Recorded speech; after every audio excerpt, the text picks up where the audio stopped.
ہم میں سے ہر انسان کو پتہ ہوتا ہے کہ میرے اندر کیا غلطیاں ہیں. یہ چیز بڑی امپورٹنٹ ہے. ہم اکثر کیا کر رہے ہوتے ہیں کہ ہم بیٹھے ہوئے دوسروں کی غلطیوں کے بارے میں سوچ رہے ہوتے ہیں. ہم سب کو یہ پتہ ہوتا ہے کہ ہمارے خاندان میں فلاں بندہ یہ کرتا ہے, میرا جو دوست ہے اس کے یہ 3-4 غلطیاں ہیں, میرا فلاں جو آفس کے اندر بندہ ہے اللہ معاف کرے وہ یہ کرتا ہے. ہمارے پاس ماشاءاللہ تبارک اللہ پوری کمیونٹی کی اور پورے سوشل سرکل کی ہمارے پاس رٹی ہوئی لسٹ ہوتی ہے کہ کس کس کا پتہ ہوتا ہے کہ کون کون کیا کیا گناہ کرتا ہے. لیکن سبحان اللہ کبھی ہم اپنی ذات کی طرف نہیں دیکھتے کہ ہمارے اپنی ذات میں کتنی لمبی چوڑی لسٹ ہے گناہوں کی. کبھی اگر آپ بیٹھ کے اکیلے میں صرف اپنے گناہوں کی لسٹ بنانا شروع کریں تو I'm pretty sure کہ ہم میں سے بہت سے لوگ حیران ہو جائیں گے کہ وہ ہم کیا کیا گناہ کرتے ہیں اور ہمیں پتہ بھی نہیں ہوتا, ہمیں ریئلائز بھی نہیں ہوتا کہ ہم کتنے گناہ کر رہے ہیں. چند بتاتا ہوں گناہ آپ کو جو میں سمجھتا ہوں کہ سوسائٹی کے اندر بہت کامن ہے, جن کو ہم گناہ یا تو سمجھتے ہی نہیں, اور اگر سمجھتے بھی ہیں تو ہم پھر بھی ان کو چھوڑنے کے لیے تیار نہیں. ہم سمجھتے ہیں کہ چلو کوئی بات نہیں, اللہ غفور رحیم ہے. مثال کے طور پہ جھوٹ بولنا. یہ جھوٹ بولنا ایک ایسا گناہ ہے جو کہ ہمارے معاشرے میں اتنا کامن ہے کہ بولنے والے کو بولتے ہوئے بھی نہیں پتا ہوتا کہ میں جھوٹ بات کر رہا ہوں. اور اس کی وجہ کیا ہے؟ کیونکہ بچپن سے بولتا چلا آ رہا ہے اور بولتے بولتے بولتے بولتے وہ اتنی عادت بن گئی ہے زبان کے اوپر جھوٹ بولنے کی کہ اب یہ آٹو موڈ کے اوپر ہے. اس کو سوچنا نہیں پڑتا جھوٹ بولنے کے لیے, اس کو کچھ ذہن میں لانا نہیں پڑتا, کیونکہ اتنا زیادہ جھوٹ بولنے کا عادی ہو چکا ہے کہ جھوٹ میں آٹو موڈ پہ آ گیا. اب کیا ہے کہ اس کو پتہ ہی نہیں کہ میں جھوٹ بول رہا ہوں, اس کے اندر سے احساس ہی ختم ہو گیا کہ میں جھوٹ بول رہا ہوں. جھوٹ بولنا ایک عادت. دوسری چیز کیا ہے؟ غیبت کرنا.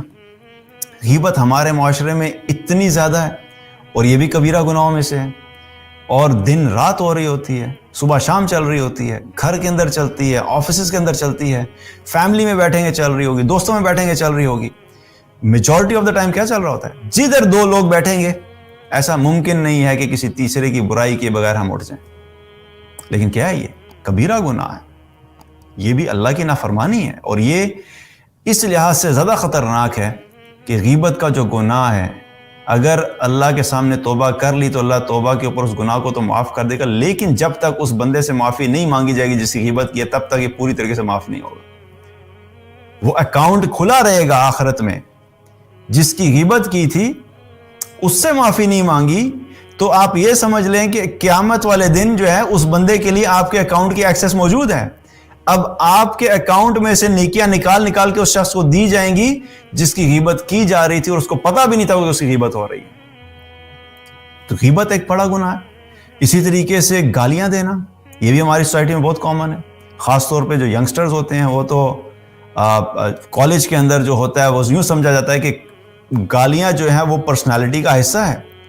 جو لڑکا گالی نہیں دیتا اس کو کہا تھا یار یہ عجیب و غریب قسم کا انسان ہے, وہ آکورڈ سمجھا جاتا ہے. یعنی کتنی عجیب بات ہے کہ گالی دے دے کہ اللہ کی نافرمانی کرنا, اللہ کو ناراض کر کے تو فخر کیا جاتا ہے, لیکن جو نہ دے اس کو سمجھا جاتا ہے کہ بڑا بیوقوف ہے. کس حد تک ہم مورلی, ایتھیکلی اور ذہنی طور پہ گر چکے ہیں کہ اللہ کی نافرمانی کرتے ہوئے فخر محسوس کرتے ہیں. اور میں آپ کو یہ کوئی ہوائی بات نہیں بتا رہا ہوں, جو ینگسٹرز ہیں وہ جانتے ہیں, اور میں اس لیے آپ کو بتا رہا ہوں کہ میں خود بھی کالج لائف سے گزرا ہوں اور میں جانتا ہوں کہ کس مائنڈ سیٹ میں لوگ چل رہے ہوتے ہیں. اور ہمارے وقت میں ایسا ہوا کرتا تھا کہ گالیوں کے کمپٹیشن ہوتے تھے. کوئی اچھی بات نہیں ہے بتانے والی, but that's what the reality is. جس کے گالیوں کا سٹاک زیادہ ہوتا تھا نا اس کو سمجھاتا تھا کہ یہ بڑا کول ڈوڈ ہے. استغفر اللہ.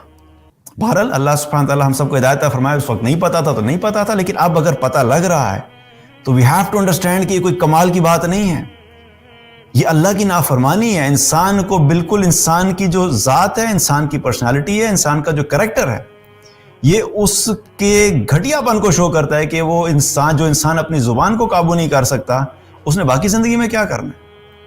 تو زبان کو صاف رکھنا, گالیوں سے بچنا, یہ بھی کیا ایک گناہ ہے. اسی طریقے سے حرام کانٹینٹ کا دیکھنا, اور سوشل میڈیا کی وجہ سے اور سیل فونز کی وجہ سے اور اسمارٹ فونز کی وجہ سے کیا ہوا ہے, یہ وہ ایکسیس ہے جو ہر ایک کے پاس ہے. پہلے تو رمضان آتا تھا تو رمضان میں کیا ہوتا تھا, کچھ سال پہلے کی بات کر لیں جب اسمارٹ فون نہیں تھے, تو پھر بھی لوگوں کے ایمان محفوظ رہتے تھے کہ رمضان میں گئے, آفس سے کام کر کے واپس ہے, اس کے بعد کیا ہے, بس اب گھر ہیں, اس کے بعد افطاری ہے, اس کے بعد نمازیں, اور دیٹس اٹ. اب ایک بہت بڑا مسئلہ کیا ہو گیا ہے، روزے کی حالت میں بھی وہ موبائل فون ہاتھ میں ہے. اب جس کانٹینٹ کو دیکھنے کی عادت ہے وہ پاپ اپ ہوتا رہے گا، نہ چاہتے ہوئے بھی گناہ چل رہا ہے. تو یہ ایک اور گناہ ہے جو کہ ہم سمجھتے نہیں ہے کہ گناہ ہے، لیکن اب ہم سب کو بہت احتیاط کرنے کی، ہمیں اپنے آپ کو اس سے بھی بچانا ہے. اسی طریقے سے حرام ریلیشن شپ کی ایگزامپل دے لیں کہ بہت زیادہ کامن ہے اور اس کو سمجھاتا ہے کہ نہیں کوئی مسئلے کی بات نہیں ہے، تو یہ بھی ایک گناہ ہے.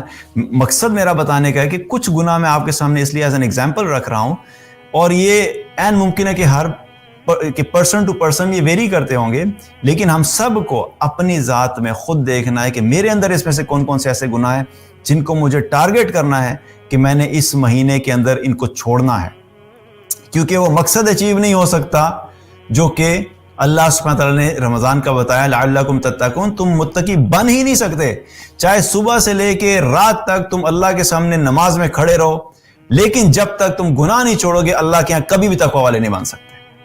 اس لیے ہمیں اپنے آپ کو اس غلط فہمی سے نکالنا ہے کہ صرف نیک اعمال کر لینا بس کافی ہے. متقی بننے کے لیے نیک اعمال بھی کرنے ہیں اور گناہوں سے بھی بچنا ہے.